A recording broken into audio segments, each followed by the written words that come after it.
Hey, what's going on here? This isn't the regular chicken thigh, chicken wing thing. I know that dude likes chicken breasts, so we thought we'd do chicken breast today. And here's why, people. It's because historically, chicken breast for us meant, especially for Flo and the kids, meant dry chicken. That's true. So we are going to cook them via sous vide technique. And whenever I cook with the sous vide, the meat is always juicy tender. So here we go. Oh, I have a story about chicken breast. So the very first time that dude ever cooked for me, he wouldn't let me in the kitchen to help at all. And he was in there for a really long time. And finally, he pops out his head. He says, can you come take a look at the chicken to see if it's done?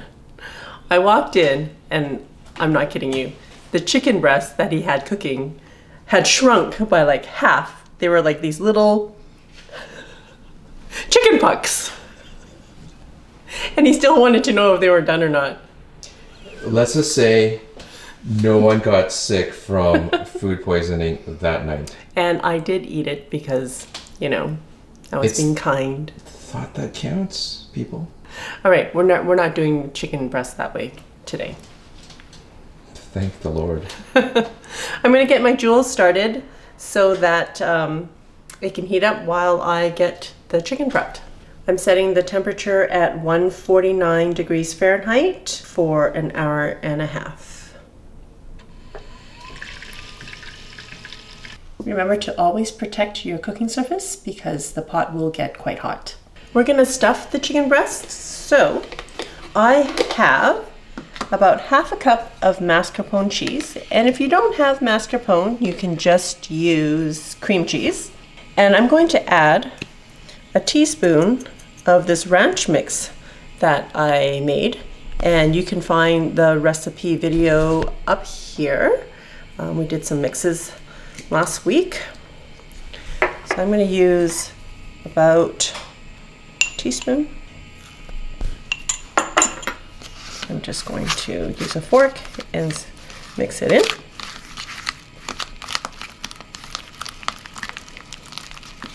And cream cheese probably won't be so easy to stir in, but if you warm it up to room temperature, you shouldn't have a problem. So first I'm going to butterfly the breast meat. So you're going to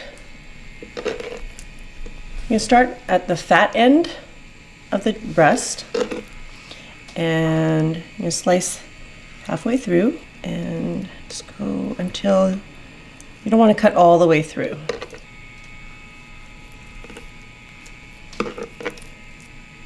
You're only going until you have about a 1/4 inch, so don't cut all the way through.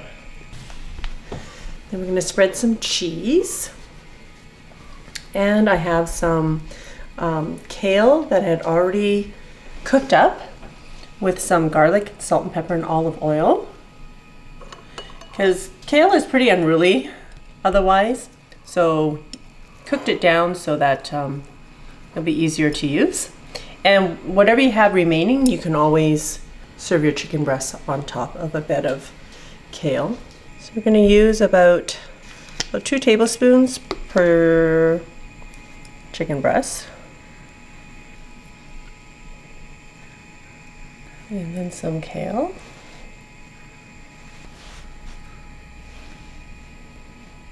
And then some mozzarella cheese. And you can use whatever cheese you have. Using I have 4 ounces of cheese, so about 1 ounce of cheese per chicken breast. And that's it. So I'm going to do these in little bags. I'll show you how to do that after. Otherwise, if you're doing this on the stovetop, you can always either use toothpicks to keep them together, like keep the opening shut, or you can tie it with some kitchen twine.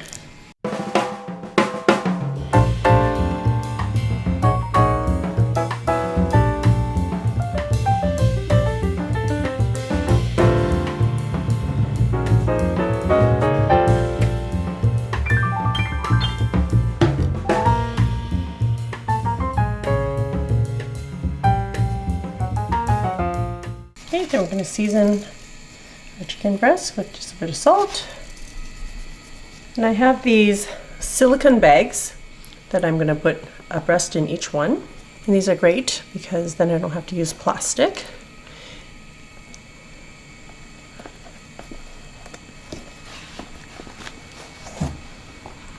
And there's a link to these bags in the description.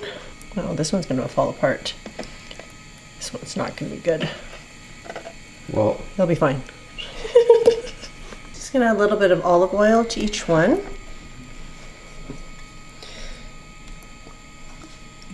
Now these bags are actually reusable sandwich bags.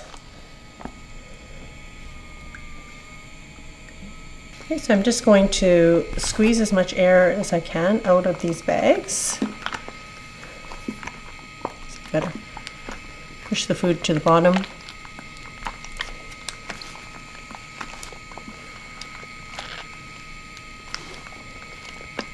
It's pretty sealed.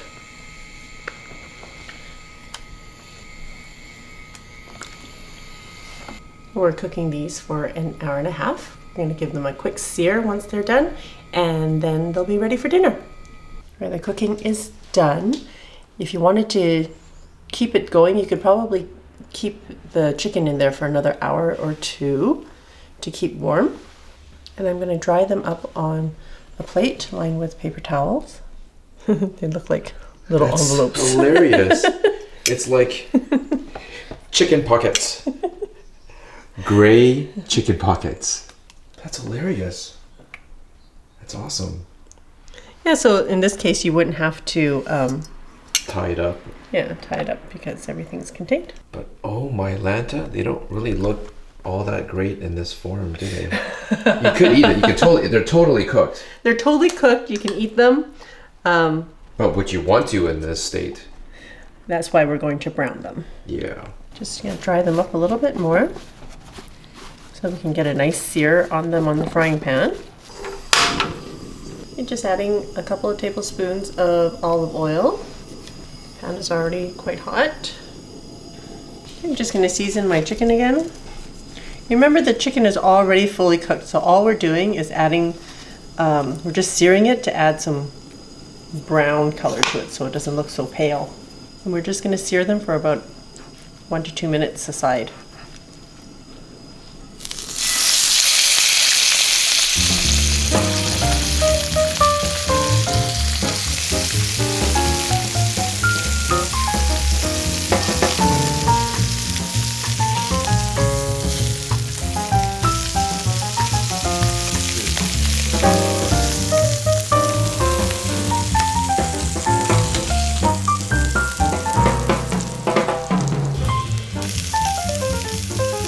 Looks so much better when it's brown.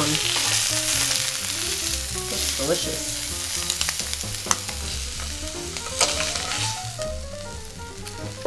Wow, that looks and smells incredible. Here's that piece of cheese that was sitting there. Woohoo! Kids are gonna fight over that. I'm also going to heat up the rest of the kale that I had, just quickly, because I have a little bit of it.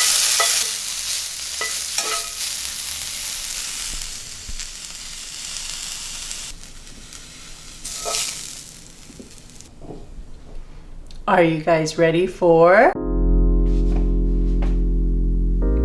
The taste. Finally, get some chicken breast in here. Smells really good. You got that? You got that? Yep.